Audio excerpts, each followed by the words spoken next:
He was a nice bloke, that Joseph. I remember him well. I mean, you get some funny types down here, bit rough and ready, if you know what I mean. More tattoos than Todd Bentley and more skinheads than a Britney Spears look-alike contest. But Joseph was a bit different. Despite his funny dress code, he quite liked wearing multicolored robes. Told him he looked like a hippie, bit of an Abraham look-alike. The other lads gave him a bit of stick for that. Not that they looked exactly great in their goat skin kilts. Joseph was more classy, if you get what I mean. Not quite sure why he was in here, but he said it was to do with some bird he didn't think much of. Apparently, she was quite fit, but he said no, as she was married. Fair play! Not many other lads in here would do that. We wondered if he was a bit of a whoopsie, but he's not. If he said he was innocent, then I trust him. Some of the other cons had done a few things wrong. You get to remember old faces. There was Mad Morris inside for doing a number at the King's Palace.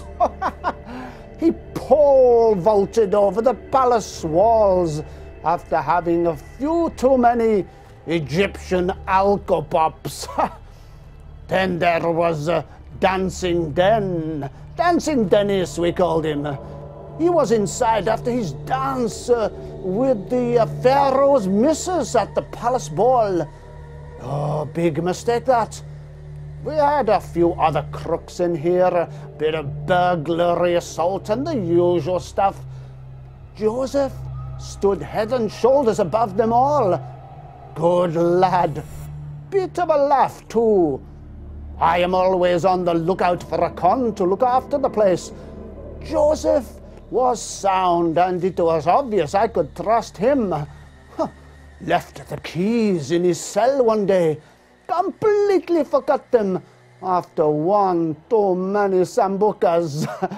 Came back, and the keys were still there.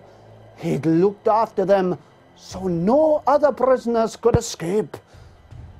I put him in charge of the place, and he was amazing. Now I've heard of palm reading and all that rubbish. But Joseph used to do this amazing dream thing. You'd tell him about a dream, and he'd tell you what it meant. Mad, really. Mind you, I had him stumped one night when I mentioned my early morning dreams, having been at one of the Pharaoh's do's and eating too many fermented grapes. That was a weird one. He just laughed at me. Well, one day the king's cupbearer and the baker came in having done something wrong. You never knew with the king. You'd be inside at a click of his fingers. Power mad! Worse than his prime minister, Brown. Anyway, it was good to have the baker in here, as he was an okay chef. Mind you, we didn't. As for the cupbearer, he wasn't much use. Just kept getting glasses, sipping water, and telling us what year, what spring it was from, whether it was mineral or not. Boring bloke. Bit forgetful, though. The other guy, the cupbearer, was told Pharaoh was pally with him again after he sent him a nice birthday present of a sculpted stone cup. Sure enough, off he went back to the palace. Thing is, he forgot our Joseph. What a right muppet. Told Joseph he couldn't trust anyone. But he kept on about this God of his, that God would come through and promote him in time. I said, yeah, right. But more and more I wondered whether there was something in this God business. One day, things got a bit mad.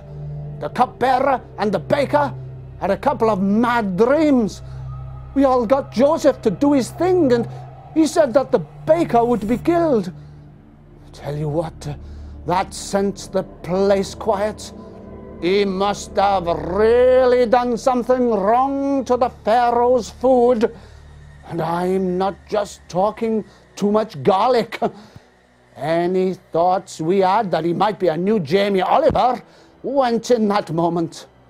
Oh, sure enough, the guy had his head lopped off 3 days later.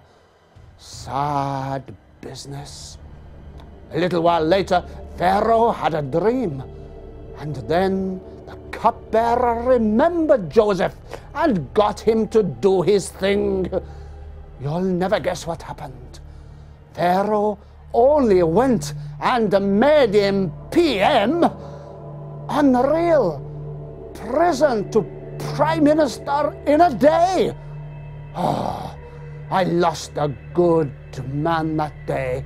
But I can't complain, as he set up off prison to monitor prison standards and wages. I'm quite well off now. Maybe this God is real.